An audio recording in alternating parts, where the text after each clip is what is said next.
ففروا إلى الله إني لكم منه نذير مبين. Kemudian terkait dengan masalah syarat-syarat pengafiran. Terkait dengan syarat-syarat pengafiran itu oleh para ulama diberikan beberapa ketentuan. Ketentuan yang pertama, takfir itu pengafiran itu harus dengan sesuatu yang meyakinkan, bukan perkara yang meragukan. Bukan perkara yang meragukan. Karena itu di hadits Ubadah bin Samit tentang bolehnya kudeta terhadap pemerintah, dikatakan wa la nunaziyal amra ahlahu, tidak boleh kita mengganggu gugat pemerintah illa antarau kufran bawahan, kecuali kalau kalian melihat kekafiran yang bawahan, yang nyata. Indakum minallahi fihi burhan, kalian memiliki argumen dari Allah tentang hal tersebut. Ini perhatikan ya syarat-syaratnya. Illa antarau, kecuali kalau kalian melihat dengan mata kepala, bukan dengar-dengar saya. Jelas ya?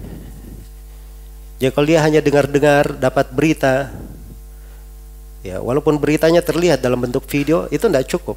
Dia harus melihat dengan mata kepalanya. Jelas ya? Agar supaya menjadi sesuatu yang meyakinkan. Sekarang ini berita semuanya bisa dimodifikasi. Mau dibuat video, gambar, semuanya bisa dimasukkan hal-hal yang tidak bisa dipertanggungjawabkan. Karena itu Rabi berikan ketentuan illa antarau, kecuali kalau kalian melihat. Nah, di sini dari kekeliruan banyak orang hanya sibuk membaca berita saja. Ya. Dia hanya punya modal Facebook, Instagram, Twitter. Nah, sudah dia seakan-akan jadi Syekhul Islam, bisa menghukumi semuanya. Dia cuma dapat informasi dari situ. Ini kekeliruan ya, apalagi dalam masalah-masalah takfir seperti ini. Karena itu Nabi katakan kecuali kalau kalian melihat, ini ru'ya basariyah, melihat dengan mata. Syarat yang kedua kufran, kekafiran. Jadi harus ada sifat itu pengafiran, hal yang mengafirkan. Terus yang ketiga, kekafirannya bukan sembarang kekafiran, bawahan. Kekafiran yang nyata. Kekafiran yang apa? Kekafiran yang nyata. Ya. Maksudnya kekafiran yang sangat zahir, tegas, sangat jelas. Itu bawahan namanya. Terus disifatkan bagaimana? Jelasnya itu. Indakum minallahi fihi burhan. Di sisi kalian dari Allah. Harus dia pastikan ada dalil dari Allah. Nah, ini berarti dia bertanggung jawab penuh bahwa ini hak Allah dan Rasulnya. Ada betul dalil dari Al-Quran. Mereka punya burhan di situ, argumen. Terus fihi dalam masalah itu sendiri, bukan dalil umum. Pada masalah itu sendiri, dia punya argumen. Jelas ya? Iya. Jadi kalimat minallah itu bukan ucapan ulama atau siapapun. Itu harus dari argumen dari Allah tentang hal tersebut. Jelas dalilnya dari Al-Quran dan Sunnah. Baik. Jadi pengafiran itu harus dengan hal yang meyakinkan. Harus dengan hal yang apa? Meyakinkan. Ya kalau di dalam masalah misalnya terkandung beberapa kemungkinan, ya. Misalnya kalimat togut. Togut itu punya banyak makna. Ada hal yang mengeluarkan dari keislaman, ada yang tidak mengeluarkan dari keislaman. Jelas ya? Berhukum dengan selain hukum Allah. Ada yang mengeluarkan dari keislaman, ada yang tidak mengeluarkan dari keislaman. Maka sepanjang masalah itu mengandung kemungkinan, dia jangan mengafirkan orang dengan hal yang apa? Mengandung kemungkinan. Baik. Kemudian yang kedua, syarat yang kedua, ada dalalah dari nas. dalil dari nas Al-Quran dan Sunnah yang menunjukkan ucapan atau perbuatan itu adalah kafir dengan kekafiran yang besar. Ya, ini yang kedua ya. Ya, kalau kapan dikafirkan? Kalau dalil dari Al-Quran dan As-Sunnah menegaskan bahwa ini ucapan atau ini perbuatan adalah kufrun akbar, kekafiran besar yang mengeluarkan dari keislaman. Iya. Itu dua. Dan ini dalilnya sudah berlalu ya di hadits Ubadah bin Samit yang saya bacakan tadi. Saya meringkas ya, banyak dalil-dalil yang lain dalam hal ini. Kemudian yang ketiga, ya. Kemudian yang ketiga dari syarat dalam takfir, pada amalan yang mengandung kemungkinan kafir atau tidak,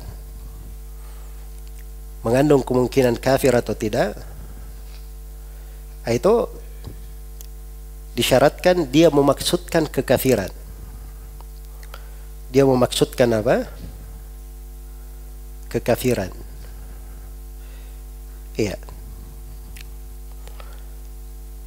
Baik.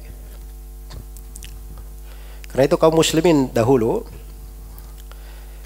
ya, mereka itu berkata kepada Nabi, Ra'ina ya Rasulullah. Ra'ina ya Rasulullah. Artinya maksud mereka, dengarkanlah ucapan kami, wahai Rasulullah. Jelas ya? Ini Ra'ina ini kalimat besar sekali ya kalau bahasa orang-orang Yahudi. Orang-orang Yahudi itu kalau berkata Ra'ina, ya, itu maknanya wahai ahmak, wahai orang yang dungu, itu maknanya. Jelas ya? Nah, ketika para sahabat mengucapkan hal itu, ini Ra'ina memang dari sisi bahasa bisa bermakna dengarkanlah ucapan kami, dan bisa makna kufur itu tadi, ucapannya orang Yahudi, wahai orang yang dungu.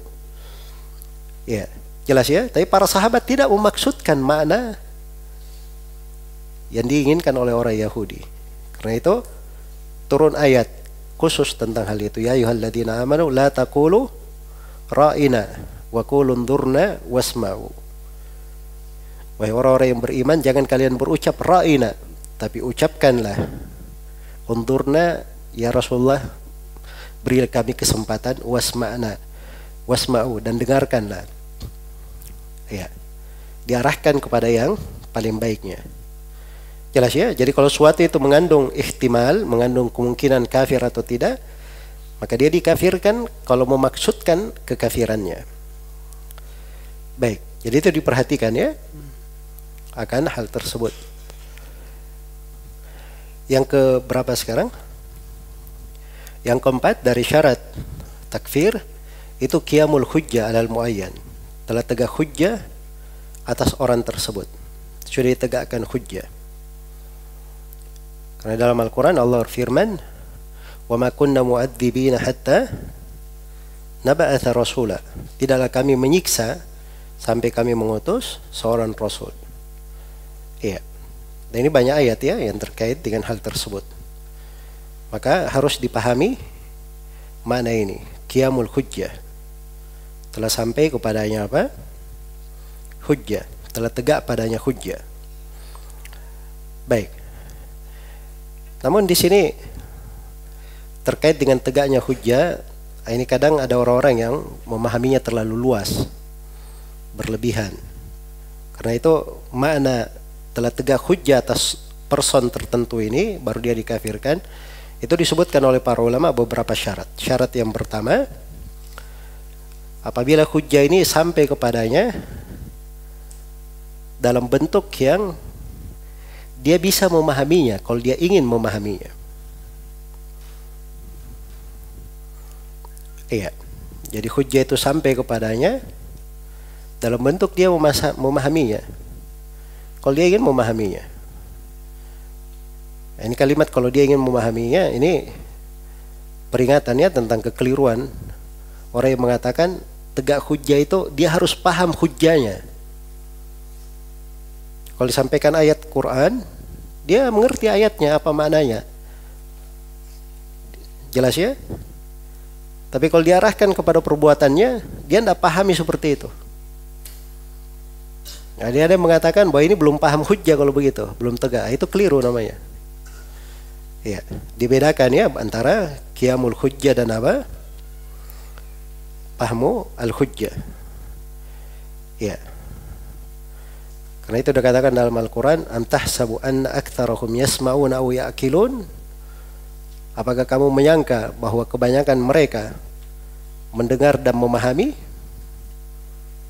Kebanyakan mereka tidak mendengar, memahami. Ya, kata tidak memahami. Andai kata harus paham, maka ini tidak disebut kafir. Jelas ya? Baik. Dan dimaklumi kekafiran itu bentuknya banyak. Ada yang kadang hujjah sudah sampai kepadanya, dia tidak mau tahu rot saya. Dia sampai kepadanya makna kalimat sampai. Itu sudah tegak hujjah makna kalimat sampai. Dia tidak mau tahu apa itu. Tinggalkan. Jelas ya? Maka tidak disyaratkan dia memahaminya. Iya.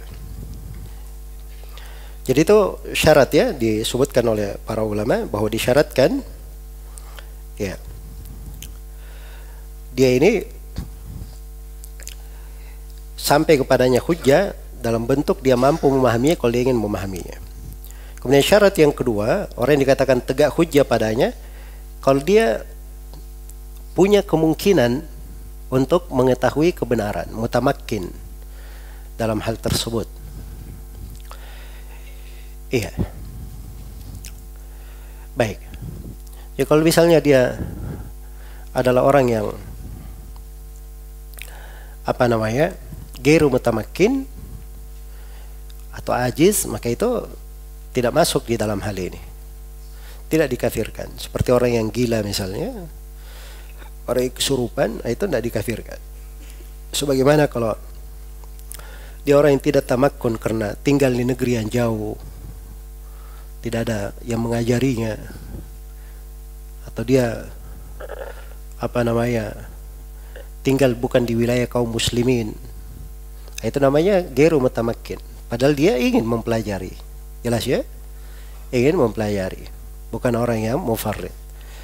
Baik, jadi itu dua ketentuan ya secara umum, secara global dalam hal ini terkait dengan qiyam al-hujjah.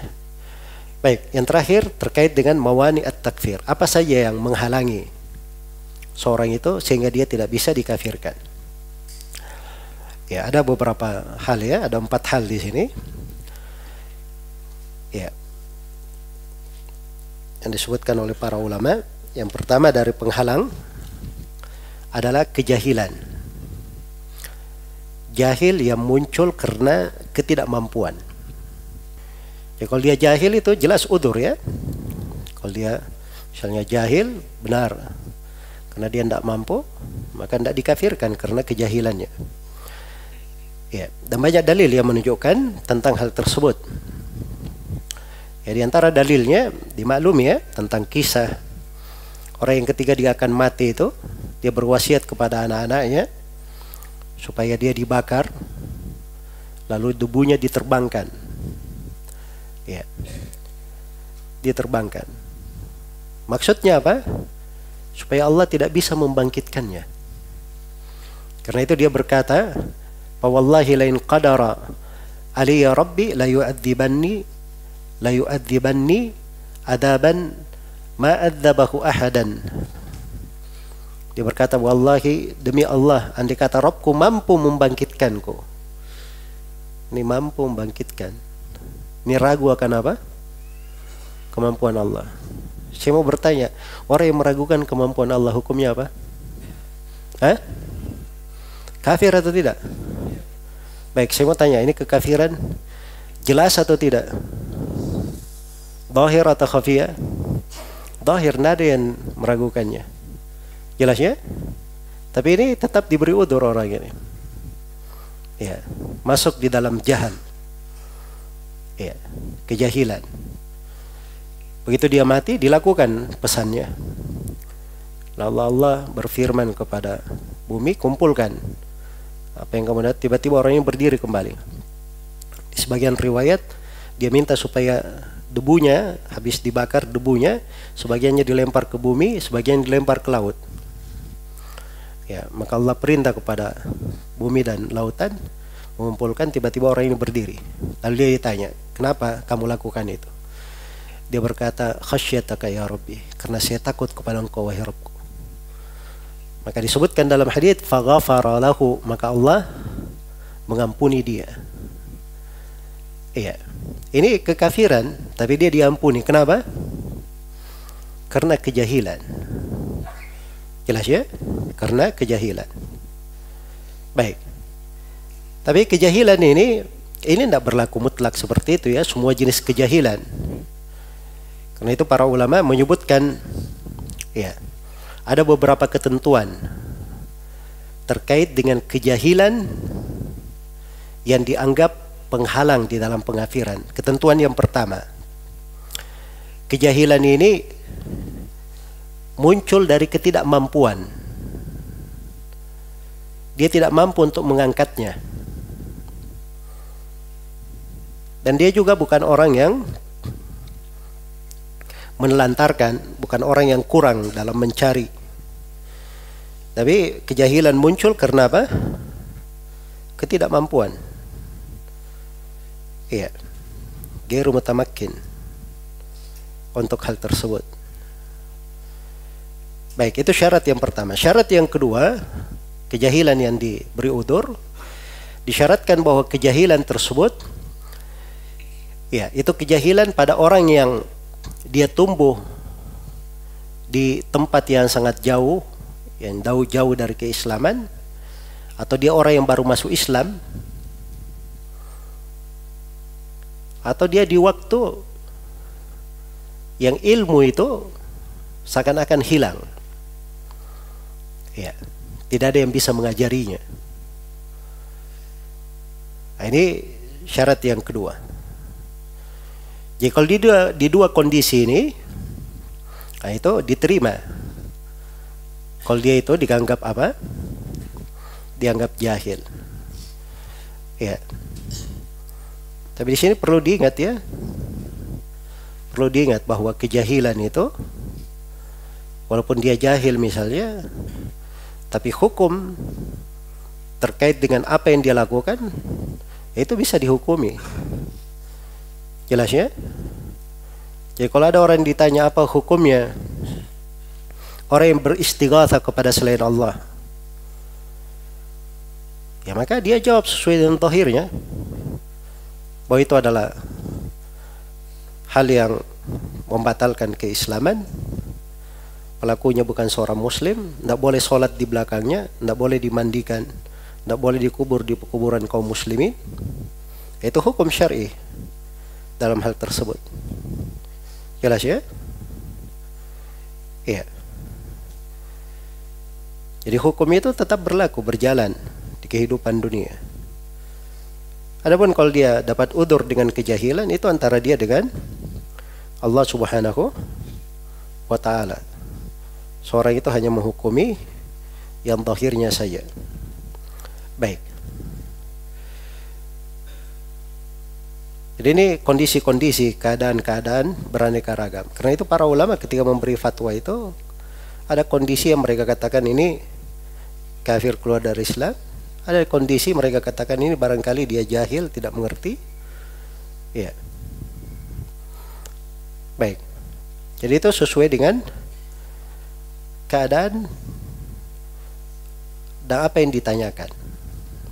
Jelas ya?